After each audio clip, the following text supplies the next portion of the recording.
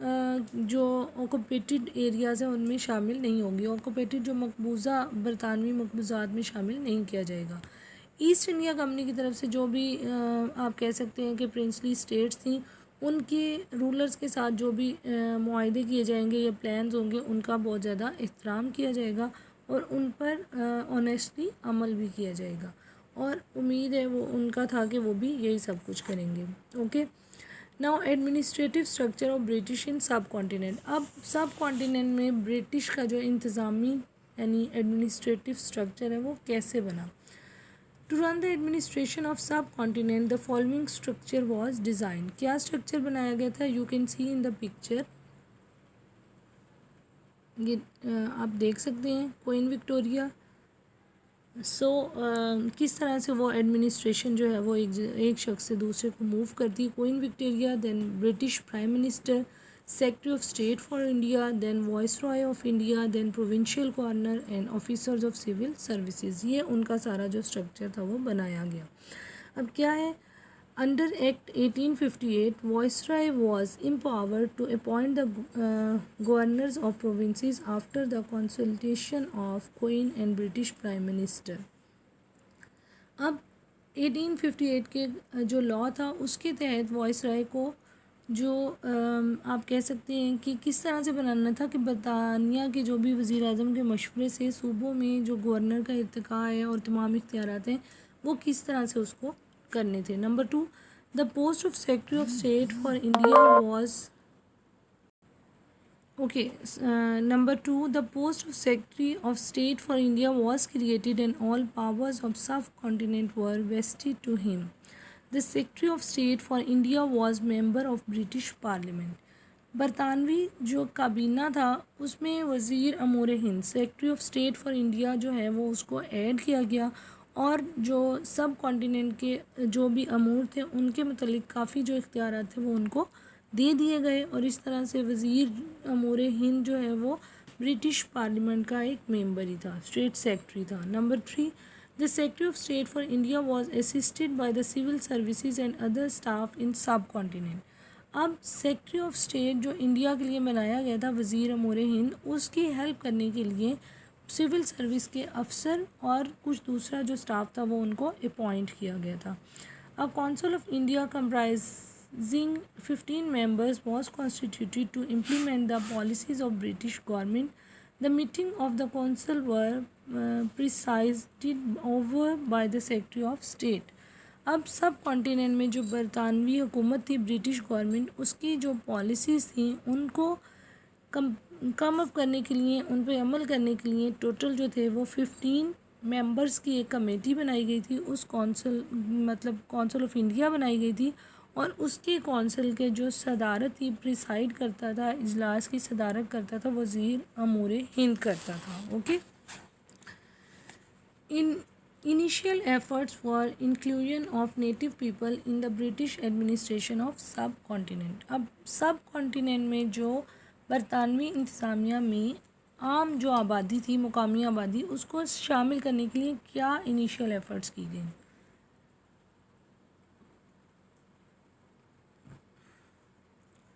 The Muslims ruled the subcontinent for more than 1,000 years.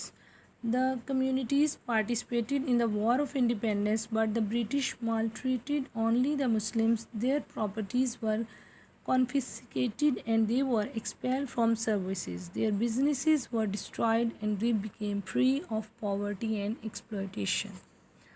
اب اس میں کیا ہوا کہ جو مسلمان تھے وہ سب کانٹیننٹ میں 1000 سال سے زیادہ انہوں نے حکومت کی, لیکن جنگ آزادی میں قوم نے حصہ بھی لیا, لیکن انگریزوں نے کیا کیا, انہوں نے مسلمانوں کے ساتھ بہت برا سلوک کیا, ان کی پراپرٹیز کو آکوپائی کر لیا, ان کو سروسز سے نکال دیا گیا, اور ان کے تمام جو بزنسز تھے وہ بند ہو گئے, وہ بہت زیادہ غریب ہو گئے, بدحالی کا شکار.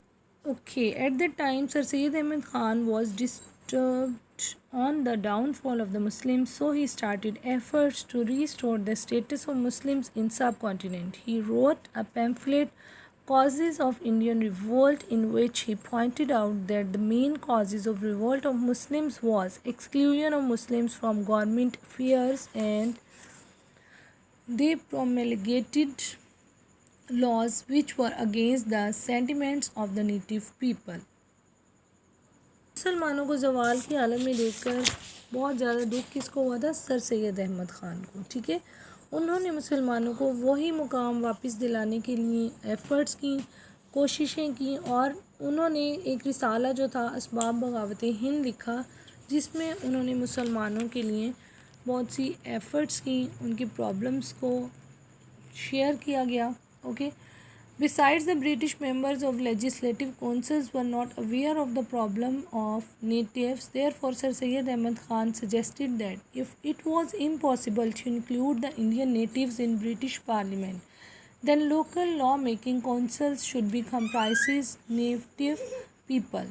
The suggestion of Sir Syed Ahmad Khan was accepted, and under the Act 1861 in new law making council non-official nominated members were included, but they had no powers. اب سر سید احمد خان نے ملک میں جو بھی قوانین تھے وہ ان کے خلاف تھے، اور انہوں نے یہ کہا کہ برطانوی جو پارلیمنٹ ہے وہاں پہ بر صغیر میں لوگوں کی شمولیت ناممکن ہے، تو اس کے لیے قانون ساز اداروں میں لوگوں کو شمولیت اختیار کرنی چاہیے. اور اس طرح سے جو بھی پوری انہوں نے کوششیں کی تھیں کہ قوانین چاہے وہ عوام کے مزاج کے خلاف ہیں، لیکن قانون ساز کونسل کے انگریز ممبران کو لوگوں کے مسائل کا، ان کی روایات کا، کسی بھی چیز کا کیونکہ علم نہیں ہے، تو آپ نے یہ دلائل دیے تھے کہ 1861 میں جو بننے والی نئی قانون ساز اسمبلی کونسلز ہیں ان میں بر صغیر کے جو غیر سرکاری ارکان ہیں ان کو شامل کیا جائے، تاکہ وہ حکومت کے لوگوں کے ساتھ مل کر اپنے جو مقامی ارکان کے اختیارات جو ان کے لیے نہیں ہیں اس میں بھی مسلمانوں کے لیے جو ہیں وہ ایفرٹس کر سکیں. اور ان کی انہی چیزوں کو انگریزوں نے سر سید احمد خان کی اس تجویز کو بہت زیادہ پسند کیا تھا. ہمارا آج کا لیسن یہیں تک ہوگا. Okay students, we shall read out the next in hour next period. Okay, thank you. اللہ حافظ.